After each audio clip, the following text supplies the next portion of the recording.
Cordelia Ainsworth knew the moment she stepped into the ballroom that she had made a terrible mistake.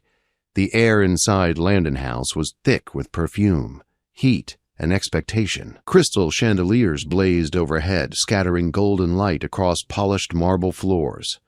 Silk skirts brushed past one another like restless waves, and every laugh, every whisper, carried the sharp edge of judgment. This was a place where a single glance could decide a future, and a single rumor could destroy it.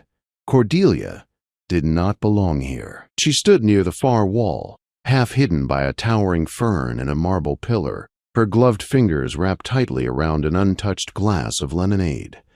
Her dove-gray dress was plain, carefully chosen to be forgettable. No jewels, no bright colors, nothing to invite attention. She wanted to fade into the background, to exist only as a shadow. That was always her goal, to remain unseen. She was not a true guest at the ball.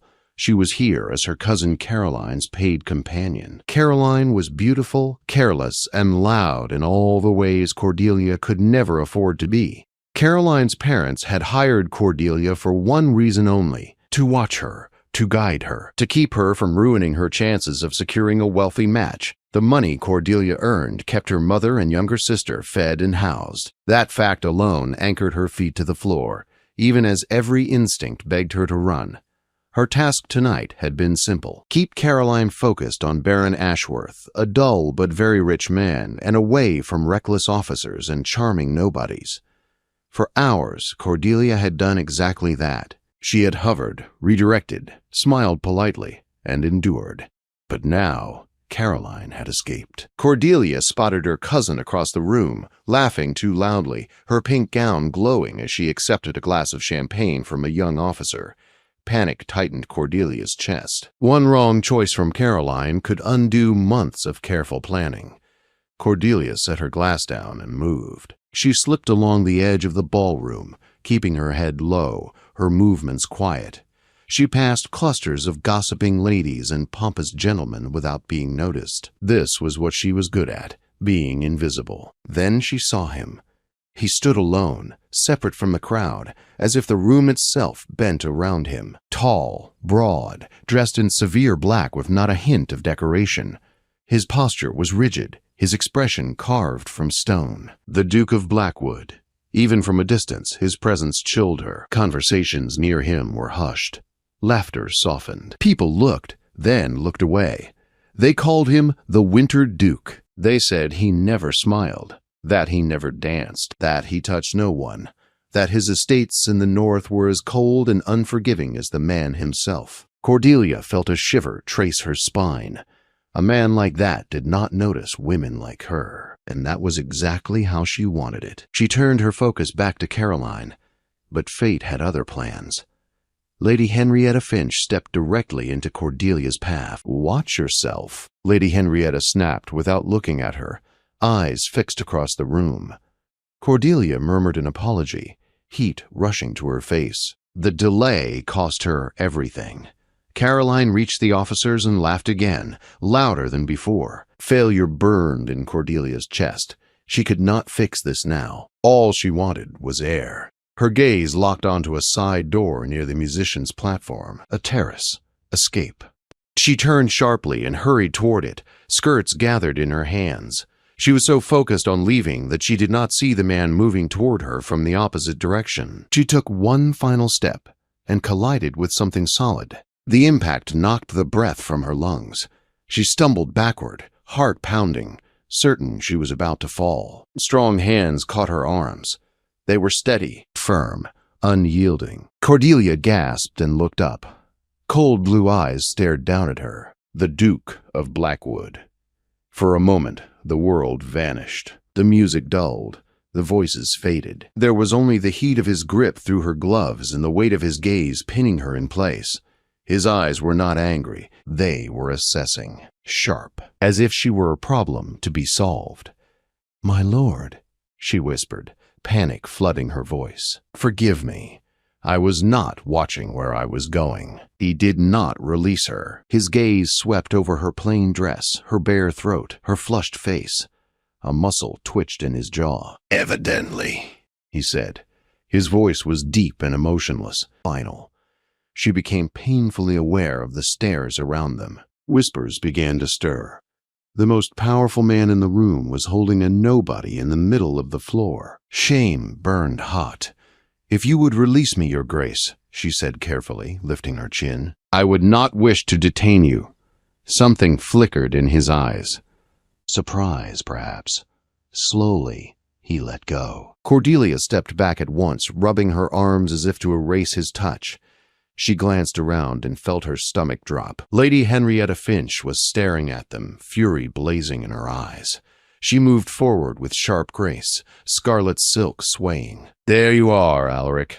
You promised me the next waltz." The lie was bold. Everyone knew it. "I believe you are mistaken," the Duke said calmly. Lady Henrietta's smile tightened. She laid a hand on his arm and glanced at Cordelia with open contempt.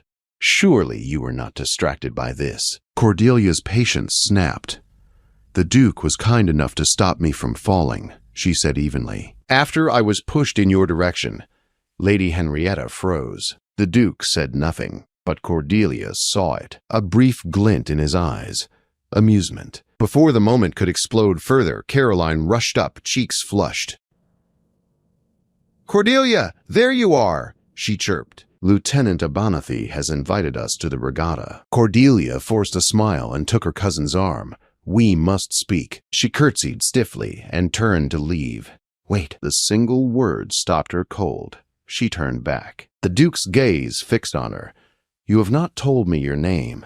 Fear sliced through her. A name was power, but lying was worse. "Miss Cordelia Ainsworth," she said softly. He repeated it, as if testing the sound. Then he nodded and walked away. Cordelia stood frozen, knowing with sick certainty that something had shifted. The following days were agony. Whispers followed her everywhere. At the music hall, at the shops. Always the same words. The Duke spoke to her. She ran into him, and Ainsworth. Then came Lord Harrington. He waited for her in the Pembroke morning room, smiling without warmth. He spoke of gossip, of danger, of secrets. "You must discourage the Duke," he warned, "or your family will suffer." Fear and anger tangled in her chest. She resolved to avoid the Duke at all costs. The next day, a footman delivered a heavy envelope sealed in dark blue wax. The Duke's crest. Her hands trembled as she opened it. An invitation. Blackwood Manor. And her name written clearly. Cordelia stared at the paper, dread sinking deep into her bones. The Winter Duke was pulling a thread, and she feared everything would unravel. The carriage ride to Blackwood Manor felt longer than it truly was. Cordelia sat with her hands folded in her lap, her fingers tight, her back straight. Across from her, Caroline could not stop talking. She admired the Duke's crest on the carriage door, the fine leather seats, the matched gray horses. Mrs. Pembroke nodded along, already imagining how this invitation might benefit the family. Cordelia imagined none of that. Her mind was fixed on Lord Harrington's warning, on the Duke's cold eyes, on the way he had said her name, as if filing it away for later use. The manor appeared through the trees like a stone giant watching the land. Pale gray walls rose clean and sharp against the sky. The gardens were perfect, trimmed with exact care. Nothing here was soft. Nothing was accidental. This was a place built for control. Inside, the halls echoed with quiet authority. Portraits of stern men and elegant women lined the walls. All of them carried the same sharp eyes, the same proud stillness. The Duke waited in a sunlit salon. When he turned, his gaze went straight to Cordelia. "Miss Ainsworth," he said, as if she were the reason they had come at all. Lunch passed in strained politeness. The Duke spoke little, but when he did, his questions cut cleanly. He asked Caroline about her interests. He asked Mrs. Pembroke about charity work. Then he turned to Cordelia. "What do you read, Miss Ainsworth?" The question caught her off guard. "Poetry, Your Grace," she answered, "mostly." "Which poet?" "Wordsworth." His eyes sharpened. "Interesting." When lunch ended, the Duke led them into the gardens. As Mrs. Zephyro, Pembroke and Caroline drifted ahead, drawn by flowers and glass houses. He slowed his pace. Cordelia felt it at once. "You seem uneasy," he said quietly. "I am only aware of my place," she replied. "And where do you believe that is?" She stopped walking. "Not here." He studied her, then glanced at her throat. Her breath caught. Her hand flew up too late. The thin silver chain had slipped into view. The Duke froze. Color drained from his face, replaced by something far more dangerous than anger. "That locket," he said. "Where did you get it?" Her heart thundered. "It belonged to my mother." His voice dropped. "It belonged to mine." The world narrowed. He stepped closer, eyes locked on the silver glint at her collar. "That locket vanished when my mother died." "It was a gift," Cordelia whispered. "Do not lie to me." Her hands shook as she drew the locket out. My father was John Ainsworth. Recognition flickered. "He was accused of theft," the Duke said slowly. "He was framed," Cordelia replied. Silence fell heavy between them. She told him everything, about her father's honesty, about forged ledgers, about Lord Harrington's father, about the Duchess who tried to help and failed. She told him about the night her mother was given the locket, about the promise that justice would come. The Duke listened without interruption. When she finished, he opened the locket. Inside were two tiny portraits, his mother and her father. Proof. The Duke's breath left him in a slow, controlled exhale. "They destroyed him," he said, "and built their honor on his ruin." He looked at Cordelia, something fierce burning through the ice. "I will correct this." Her fear deepened. "Lord Harrington threatened my family." "That was a mistake," the Duke said coldly. From that moment on, everything changed. Within days, the Duke moved with ruthless speed. He summoned records. He forced confessions. He uncovered debts and lies long buried. Society trembled. Lord Harrington grew pale. Whispers turned sharp. Then came the Southernland Ball. The Duke arrived with Cordelia on his arm. Silence followed them. Before everyone, he revealed the truth. The locket, the ledgers, the lies. Lord Harrington collapsed under the weight of it all. The Ainsworth name was restored. That night, by the fire at Blackwood Manor, the Duke finally spoke without armor. "My life has been winter," he said. "You brought the truth." He took her hand. "Stay." Cordelia looked at him, steady and sure. "I will." And for the first time, the Winter Duke felt spring begin. The days after the Southernland Ball passed like a slow storm rolling across London. At first, there was disbelief.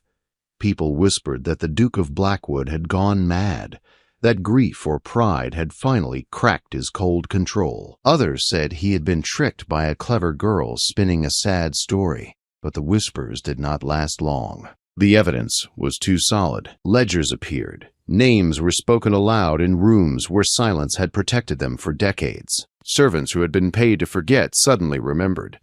Clerks who had feared ruin found protection under the Duke's authority and spoke freely. The truth spread through society like fire through dry grass. Lord Harrington's fall was swift and public. He was dismissed from every respectable house. His invitations vanished. His friends avoided him in the street. When warrants were issued and formal charges announced, no one rushed to his defense. Men who once praised his father now claimed they had always suspected something dark in that family. Cordelia watched it all from a distance. She had returned to the Pembrokes' home after the ball, feeling as if she had stepped out of a dream. Caroline barely spoke to her. Mrs. Pembroke looked at her with a mix of awe and discomfort, unsure how to treat a woman now publicly favored by a duke. But Cordelia's thoughts were not on society. They were on the Duke, on the way his voice had changed when he spoke of his mother, on the promise he had made in the garden, on the fire she had seen behind his cold eyes when he vowed to restore her father's name. 3 days after the ball, a carriage arrived again. This time, it was only for her. The letter was brief. "Miss Ainsworth, there are matters yet unresolved. I request your presence at Blackwood Manor. Alaric Blackwood." Her hands trembled as she folded the page. She did not refuse. The manor felt different when she arrived alone, quieter, more watchful. The Duke met her not in a grand salon, but in his study. The room was lined with dark shelves filled with books and documents. A fire burned low in the hearth.